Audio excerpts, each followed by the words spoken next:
نلوم عنت مبار حنت خبتنا بكلتشن 14 ዝወፃት ዝበለፃ ፊልምታት ሓንቲ ዝኾነት ዳይቨርጀንት ዝተሰመየት ፊልም ሒዘልኩም መፅየ ዘለኹ ንስኹም ዘለኹ ኣዳላዊ መደብ ኣቤል ሚካኤል ሰናይ ምክትታል ክኾነልኩም እንዳተመነኹ ናብቲ መደብ ከብለኩም ሰላም ዝኽበርኩም ተኸታተልቲ ኤዊ ፊልም ሪቪው ከመይ ትኾኑ እቶም ነባራት እንቋዕ ሰላም ፀናሕኩም እቶም ሓደሽቲ ኸ እንቋዕ ሰላም መጻኹም እንዳበልና ናብቲ ንሎማዓንቲ ዘዳልናዮ ትሕዝቶ ክነሰጋግረኩም ቅድሚኡ ግን እቶም ነባራት ላይክ እቶም ሓደሽቲ ኸ ሰብስክራይብ ብምግባር ተታብዑና ብትሕትና ንሓትት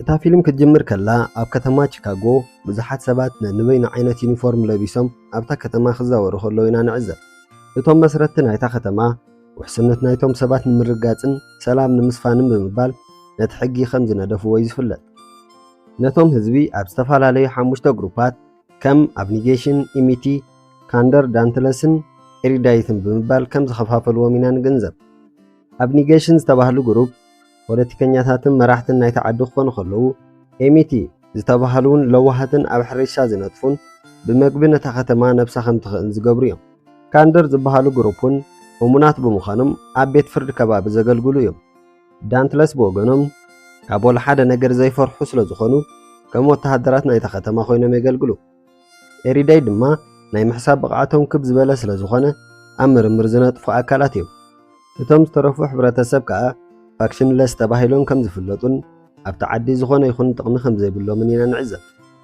ካብዚ ምቕፃል ሓንቲ በትሪየስ ፕሪየር ዝተባህለት ኣዝያ ጽብቕቲ ጎርዞ ኮይና ካብ ኣብኒጌሽን ማለት ነቲ መንግስቲ ናይቲ ዓዲ ዘካይዱ ስድራ ዝተወልደት ኢና ንላለ ኣቦኣ ኣንድሪው ምስ ማርክስ ኢትን ዝተባህለ ዓርኩ ኣብቲ ቤት ምኽሪ ምስቶም ኣመሓደርቲ ናይ ኣብኒጌሽን እዮም ዝሰርሑ ኣብታ ዓዲ ሓደ ሕጊ ኣሎ ቆልዑ ልክዕ 16 ዓመት ኣብ ዝኣትውሉ ግዜ ናይ ግሩፕ ዝውክሉ ምዃኖም ዝፍለጥ ፈተና ብምውሳድ እኮ እንተኾነ ባዕሎም ንምዋእል ዝኾኖም ግሩፕ ናይ ምምራፅ መሰሎም ግን ዝተሓለወ እዩ ብድሕሪ እዚ በትሬስን ሓዋ ካሌብን ምስ ካልኦት ብዙሓት መሳትኦም ኩሉ ምድላዋቶም ኣጻፊፎም ናይ ግሩፕ ከም ዝውክሉ ንኽንገሮም ናብቲ ናይ ፈተና ክፍሊ ንምእታው ድልዋት ይኾኑ ብድሕሪ እዚ በትሬስ ምስታ ካብ ዳንትለስ ዝኾነት ፖሪ ዝተባህለት ተቆጻጻሪታ ትረኽብ ፖሪ ሓደ ካብ ደም ዝስራሕ መድሃኒት ምስ ሃበታ በትሬስ ብዝተፈላለዩ ናይ ፈተና መድረኻት ክትሓልፍ ትርአ ውፅኢት ናይ ፈተና ምስ ተረኣየ ግን ማዕረ ዝኾነ ናይ ዝተወሰኑ ግሩፓት ማለት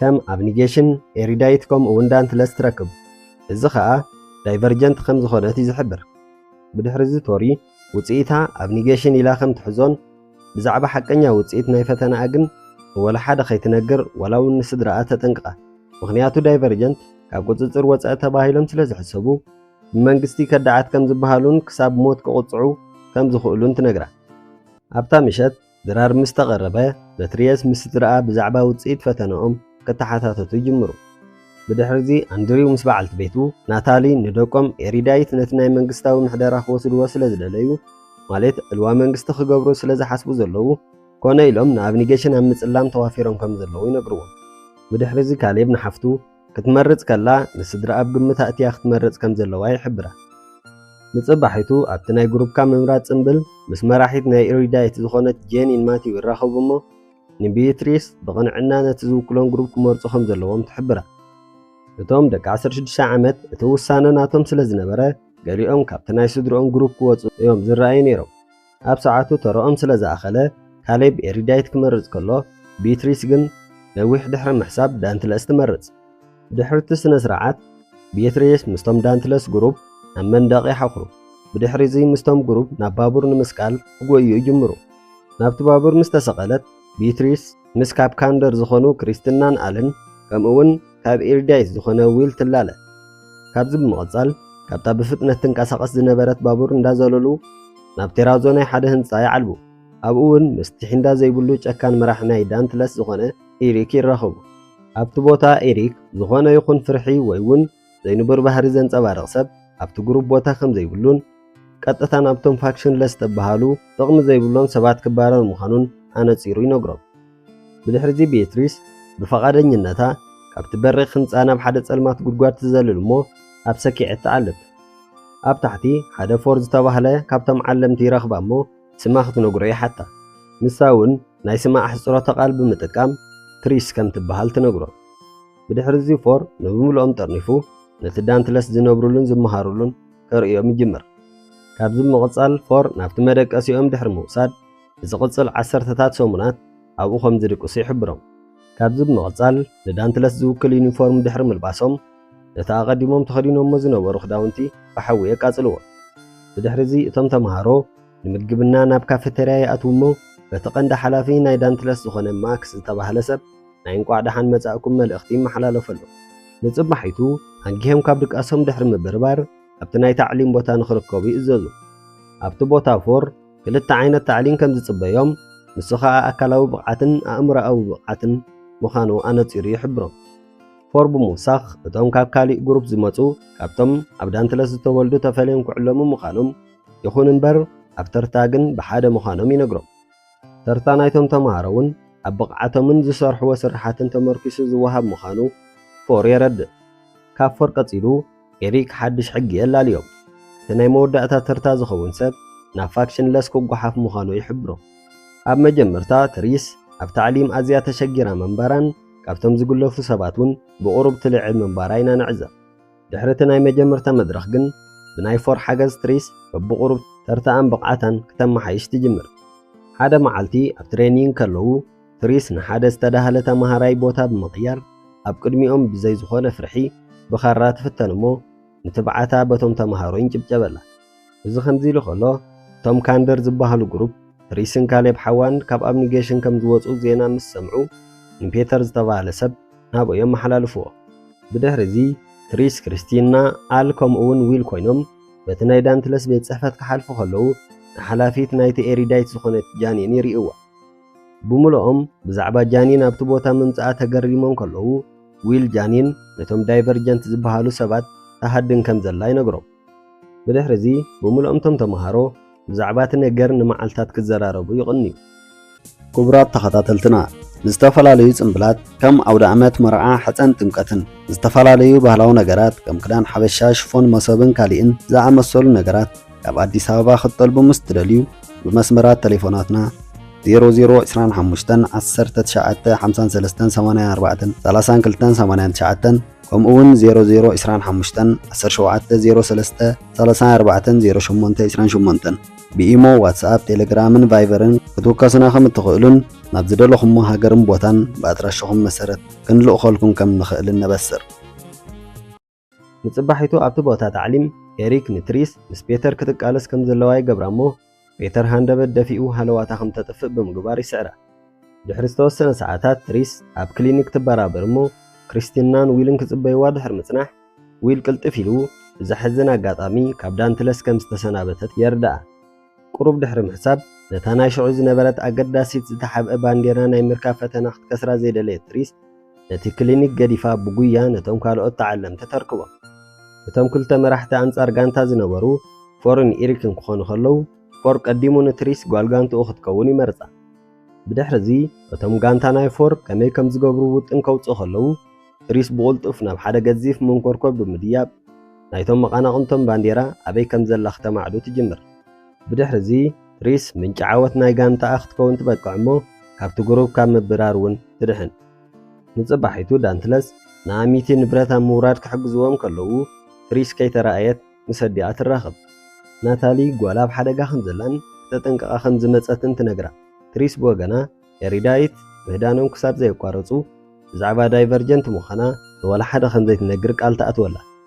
ኣብቲ ዝቐጸለ መድረኽ ናይ ታዕሊም ሳይኮሎጂካሊ ስለ ዝነበረ ነቶም ተምሃሮ እቲ ዘስግእን ዘፍርሕን መድረኽ እዩ ዝነበረ።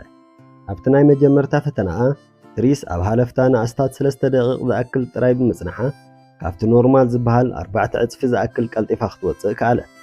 ትሪስ ዳይቨርጀንት ምዃና ነቲ መፍትሒ ቀልጢፋ ንኽትረኽቦ ኣኽኣላ። ትሪስ ቶሪ ሓዋ ዳይቨርጀንት ምንባሩን ድሕሪ ናይ ሳይኮሎጂ ፈተንኡ ዳይቨርጀንት ምዃኑ ምስ ተፈለጠ ከም ዝተቐንጸለን ነጊራታ ከም ዝነበረት ትዝክር። ካብዚ ብምቕጻል ትሪስ ናብ ካሌብ ሓዋ ብምኻድ ኣብ ሽግር ከም ዘላ ትነግሮ።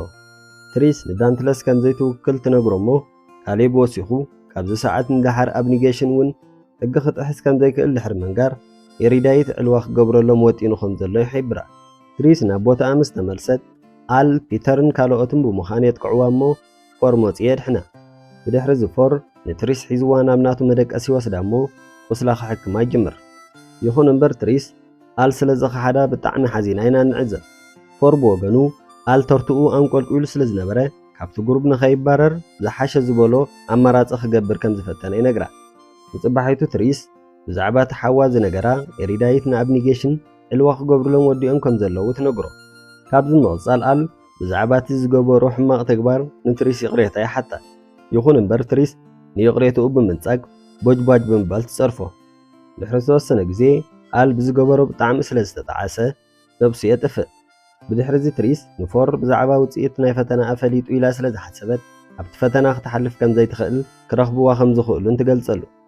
ድሕሪ ዝተወሰነ ፎር ንትሪስ ናብቲ ናይ ፈተና ክፍሊ ሒዝዋ ድሕሪ ምኻድ ብፍቓዱ ኣብ ርእሱ ከም ተኣቱ ይገብር። ኣብ ናይ መወዳእታ ፎር እቲ ቀንዲ ዝፈርሕዎ ነገር ኣብ ዓሚቕ ክፋል ናይ ሓንጎሎም ከም ዝርከብ ክገልጸላ ከሎ ነብሳ ኣብ ኣብኒጌሽን ትረኽባ።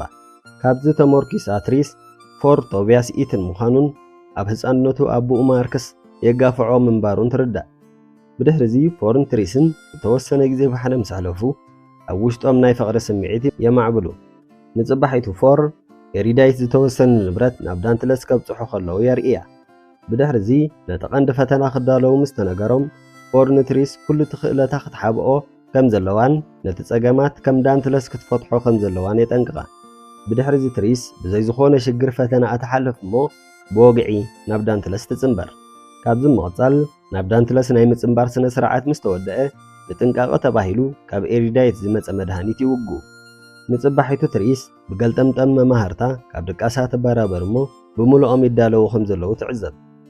እቲ ኩነታት ምስ ተዓዘበት ትሪስ እቲ ኣቐዲሞም ዝተወግእዎ መድሃኒት ሓንጎል መቆፃፀሩ ምዃኑ ትርዳእ። እቲ መድሃኒት ኣብ ዳይቨርጀንት ዘይሰርሕ ብምዃኑ ብምሉኦም ዳንትለስ ኣብ መስርዕ ክኣትዉ ከለዉ ሓደ ግን ኣብ ማእኸል ዕግሽግሽ ክብል ከሎ ይርከብ። ብድሕሪዚ ኤሪክ ዳይቨርጀንት ምዃኑ ስለ ዝፈለጠ ብሽጉጥ ግንባሩ ሃሪሙ ይቐትሎ። ብድሕሪዚ ትሪስ ዳንትለስ ንኣብኒጌሽን ከዓልዉ ኣብ ትሕቲ ትእዛዝ ኤሪዳይት ከም ዘለዉ ትርዳእ። ብድሕሪዚ ኣብቲ ባቡር ከይተረኣየት ናብ ፎር ትጽጋዕ እሞ ንሱ እውን ዳይቨርጀንት ምዃኑ ትፈልጥ። ካብዚ ብምቕፃል ብምሉኦም ንኣብኒጌሽን ክወሩ ክኸዱ ከለዉ ክልቲኦም ካብቶም ጉሩብ ተፈልዮም ንስድራ ናይ ትሪስ ንምድሓን ይኸዱ። ብድሕሪዚ ኤሪክ ይረኽቦም እሞ ንፎር ክቆትሎ ክፍትን ከሎ ትሪስ መፅያ ተድሕኖ።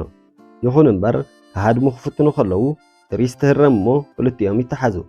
ብድሕሪዚ ጀኒን ክልቲኦም ዳይቨርጀንት ምዃኖም ትፈልጥ እሞ ንፎር ኣብ ትሕቲ ቀይዲ ክትእድወን ከላ ንትሪስ ግን ብህፁፅ ክትቅተል ትእዝዝ። ይኹን እምበር ትሪስ ንኽትቅተል ምስ ተዳለወት ኣዲኣ መፅያ ተድሕና። ክልቲአን ክሃድማ ከለዋ እውን ኣዲኣ ኣቐዲማ ዳንትለስ ምንባራ ትርዳእ። ሃንደበት ግን ሓደ ካብቶም የእምርኦም ኣብ ትሕቲ ቁፅፅር ዝነበረ መምሃርቲ ትሪስ ዝኾነ ዊል ይሕዘን። ትሪስ ተዘራርቦ እኮ ተፈተነት ኣብ ሃለፍታ ስለ ዝነበረ ግን ክሰምዓ ኣይከኣለን። ከም ውፅኢት እውን ትሪስ ክትቀትሎ ከኣለት። ካብኡ ከሃድማ ክፍትና ከለዋ እውን ናታ ልትህረም እሞ ብኡ ንብኡ ትመውት። እቲ ኣማራፂ ዘይነበራ ትሪስ እውን ገዲፋታ ክትከይድ ናይ ግድን ይኾና። ብድሕሪዚ ትሪስ ኣቦኣን ካሌብ ሓዋን ምስ ማርክስን ካልኦት ዝተወሰኑ ናይ ኣብኒጌሽን ግሩፕ ሰባትን ትረኽቦም። ትሪስ ነቶም ሰባት ዳንትለስ ብዘይፍላጥ ይገብርዎ ምህላዎምን ሓንጎሎም ኣብ ትሕቲ ቁፅፅር ኤሪዳይት ምህላውን ትገልጸሎም። ካብዚ ምቕፃል ትሪስ ነቦኣን ሓዋን ማርክስን ሒዛ ናብቲ ቤት ፅሕፈት ናይ ዳንትለስ ብምኻድ ከምቲ ናብኡ ክኣትዉ ከለዉ ዝተኸተልዎ ኣገባባት ኣታትዋ ተጠቒሞም ይኣትዉ። ብድሕሪዚ ትሪስ ንፔተር ስለ ዝረኸበቶ ናብቲ ኤሪዳይት ንዳንትለስ ዝቆፃፀርሉ ዘለዉ ቦታ ንኽወስዶም ተገድዶ። ካብዚ ብምቕፃል ኣቦኣ ኣብቲ ናይ መጀመርታ ውግእ ይመውት እሞ ንበይና ብምኻድ ንፎር ኣብ ምድላይ ትፅመድ። ናብቲ መቆፃፀሪ ምስ ኣተወት ኣብ ካሜራ ብምሉኦም ቶም ኣብኒጌሽን ብዳንትለስ ኣብ ትሕቲ ቁፅፅር ኣትዮም ትዕዘብ። ካብዚ ብምቕፃል ንፎር ትረኽቦ። ይኹን እምበር ንዳይቨርጀንት ተባሂሉ ዝዳሎ ብርቱዕ መድሃኒት ወሲዱ ሓንጎሉ ኣብ ትሕቲ ቁፅፅር ከም ዘሎ ትርዳእ። ትሪስ ካብቲ ተኣሲሩሉ ዝነበረ ወንበር እኮ እንተፈትሐቶ ፎር ግን ክበኣሳዩ ጀሚሩ። ብድሕሪዚ ጀኒን ብምምፃእ ብዛዕባ እቲ ሲስተም ምስ ዳይቨርጀንት ዘለዎ ተቃራኒ ስነ ሓሳብ ከምኡውን ዳይቨርጀንት ከዳዓትን ብሕጊ ዘይምእዘዙን ምዃኖም ትገልጽ ትጅምር። ትሪስ ብወገና ብተሪር ዘሳቕዮ ዝነበረ ፍርሒ ስለ ትፈልጠሉ ብኡ ተጠቒማ ንፎር ክተባራብሮ ከኣለት። ብድሕሪዚ ፎር ሽጉጥ ተጠቒሙ ነቶም ናይ ኤሪዳይት ወተሃደራት በባሓደ ይውድቖም። ብድሕሪዚ ትሪስን ፎርን ብሓደ ናብታ ኣብኒጌሽን ንምጭፍጫፍ ትእዛዝ ንምሃብ ተቐሪባ ዝነበረት ጀኒን ናብቲ መቆፃፀሪ ክፍሊ ይኣትዉ። ይኹን እምበር ንጀኒን ነቲ ቁሩብ ተሪፍዎ ዝነበረ ትእዛዝ ተጥፍኦ ክገድድዋ ስለ ዘይከኣሉ ትሪስን ፎርን ካብቲ ሓንጎል መቆጻጸሪ ሽሮቦ ክወግዋ ድሕሪ ምውሳን ነቲ ፕሮግራም ከም ተጥፍኦ ይገብርዋ። ብድሕሪ እዚ ብምልኦም እቶም ሓንጎሎም ኣብ ትሕቲ ቀይዲ ዝነበረ ዳንትለስ ንጀኒን ወሲኽካ ካብ ሃለፍቶም ይበራበሩ። ብድሕሪ እዚ ጀኒን ብሕርቃን ንትሪስ ክተጥቃዓ ትፍትን። እንተኾነ ግን ትሪስ ሃሪማ ፌንቲ ተእትዋ። ፎርን ትሪስን ተተሓሒዞን ካብቲ ክፍሊ ምስ ወፁ ፎር ኣቦኡ ማርክስ ኣብ ደገ ይጽበዮን ከም ዝጸንሐ ይርኢ። ብድሕሪ እዚ ፎር ቀልጢፎም ንኽወፁ ተዘይኮይኑ እቶም ጸላእቶም ንኽሕዝዎም ይመፁ ከም ዘለዉ ድሕሪ መንጋር ይወፁ። ብድሕሪ እዚ ብጉያ ካብቲ ካንቸሎ ወፂኦም ናብታ ብፍጥነት ትጓዓዝ ዝነበረት ባቡር ይኣትዉ። ካብዚ ብምቕጻል ህይወቶም ኣብ ፋክሽንለስ ስለ ዝረኸብዋ ትሪስ ሓዚና ኢና ንዕዘብ። እምበኣር እታ ፊልም ኣብዚኣ ትውዳእ። ፓርትቱ ናይዛ ፊልም ክትርእይዋ ትደልዩ ሰባት ኢንሰርጀንት ብምባል ክትረኽብዋ ትኽእሉ ኢኹም። ሳብ ተርጉምና ነምፀልኩም ቻው። እምበኣር ዝኸበርኩም ተኸታተልቲ ኤቢ ፊልም ሬቪው ቪድዮና ክሳብ መወዳእታ ስለ ዝተኸታተልኩሞ ምስጋናና ብቓላት ዝንገር ኣይኮነን። ንሎም መዓንቲ ሒዝናዮ ዝመጻና ነዚ ዝተኸታተልኩሞ ይመስል ከም ዝፈተኹሞ ኣይንጠራጠርን። ዝኾነ ሓሳብ ወይ እውን ሃናጽነ ቐልፊታት ኣለኩም ኣብ ኮመንት ከተቐምጡልና ንሕብር። ክሳብ ቀጻሊ መደብና ሰላም ቀኒዩ።